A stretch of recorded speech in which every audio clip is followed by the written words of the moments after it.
Hey everyone, and welcome back to Knowledge on Ears. And today, we're out in my backyard and we have a concave lens and we're going to see how it works. So basically, as you can see, the light is being diverged, it's outwards, it's spreading out when the light hits the concave lens. And that's very different from the convex lens. As I pick up the convex lens, you can see that this lens is actually converging light instead of diverging light. So all the light is coming to a single point on the paper. It's like not instead of spreading out, it's coming together. So all that power and light is coming to one spot. Now we're going to try a pretty cool experiment to see if we can burn through paper. So right here we have a convex lens being held up to a piece of paper, and all the light enters the convex lens and it's burning the paper. So this shows you how convex lenses are so powerful. It takes all the light and it concentrates it to one point, and all of that energy is being able to burn through the paper. That's pretty cool. And my hands were actually shaking a little bit, so I made my dad hold the paper. But yeah, let's get going into the rest of the video. So let's jump straight into the types of lenses.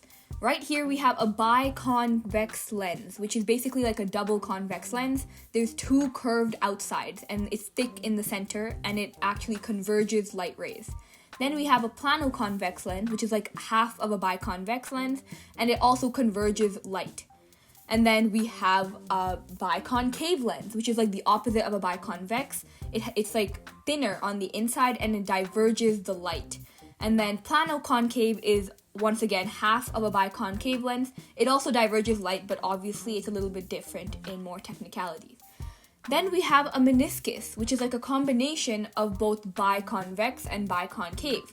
So as you can see, there's one externally curved part and then one that curves internally, so the concave and convex part.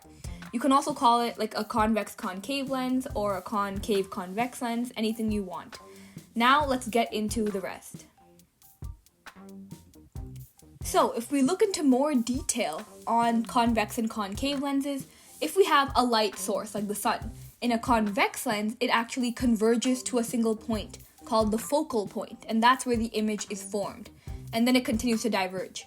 So the focal point is important because we have that focal point that creates our image in a convex lens. In this case, we're talking about a biconvex lens.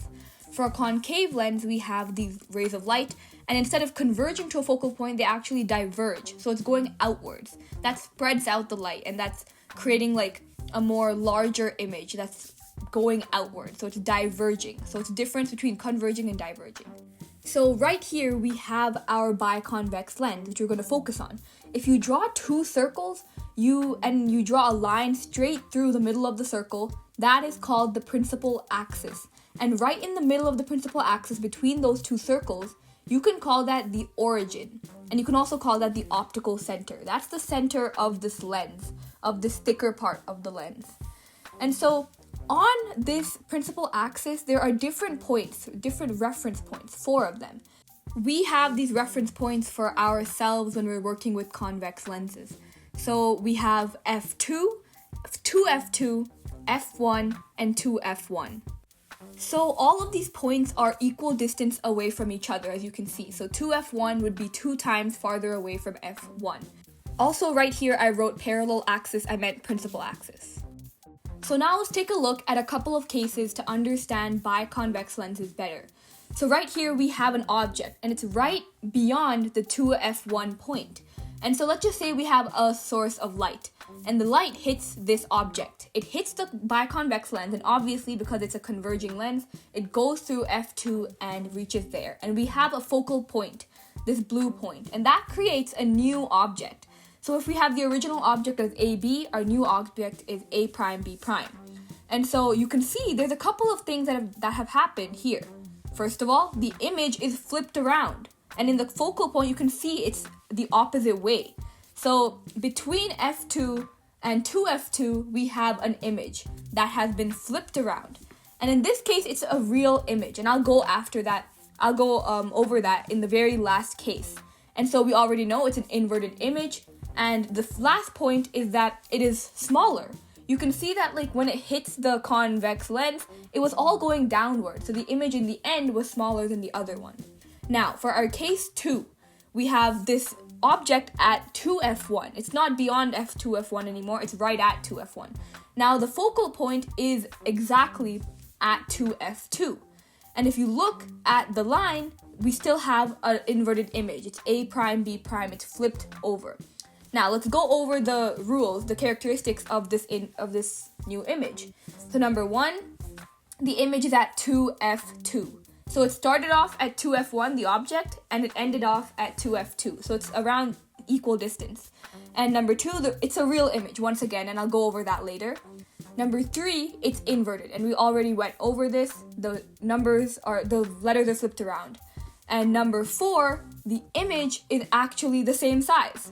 So it never got smaller because we are at equidistant points away from the optical center. It's the same size as the object. Now, for case 3, we have our object between 2f1 and f1. And so let's just say we have a light source. It passes through this convex lens, and obviously it's converging. So it converges and goes through f2, point f2. And then it also goes through the optical center, and it converges much farther away from 2f2. So right beyond 2f2 it converges. Now, the image produced, as you can see, is of course the same thing. It's inverted. But this time, the difference is that it's actually much bigger.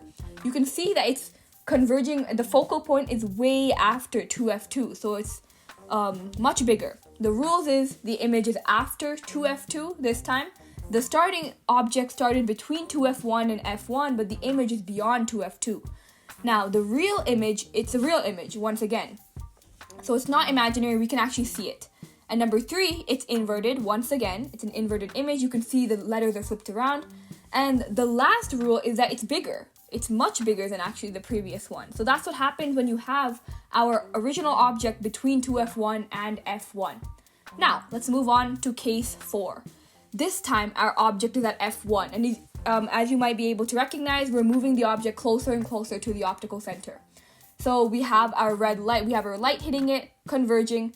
And now, this time you can see that our red lines are not meeting at all. They're parallel. They're not meeting. There's no focal point. There's nothing like that, which means that there is no image at all. Do you see an image? Because I don't see an image. So the rules in this case is that number 1, the image is like at no point. There's no point. It's an infinite point. And that's what we call it. We say it's at point infinity because it just keeps going on and on. It's parallel rays, so it keeps moving on and on, and there will be no point. So it's a real image, once again. And then number 3, it's an inverted image. Obviously, like if it did converge, it would be an inverted image, but of course this time there is no image because it's infinity.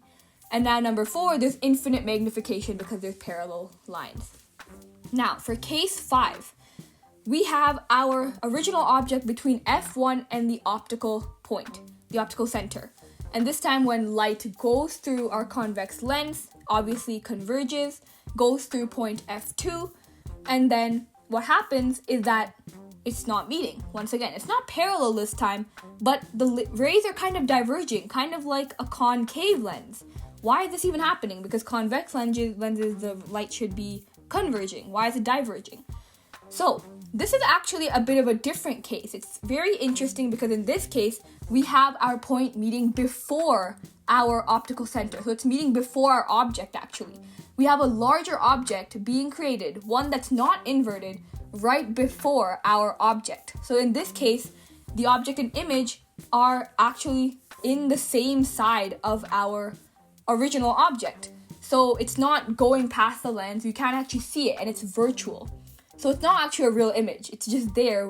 According to science, it should be there before the object. It's non-inverted, and in the end, it's larger, it's magnified, it's much bigger and not inverted. Thanks for listening. Bye.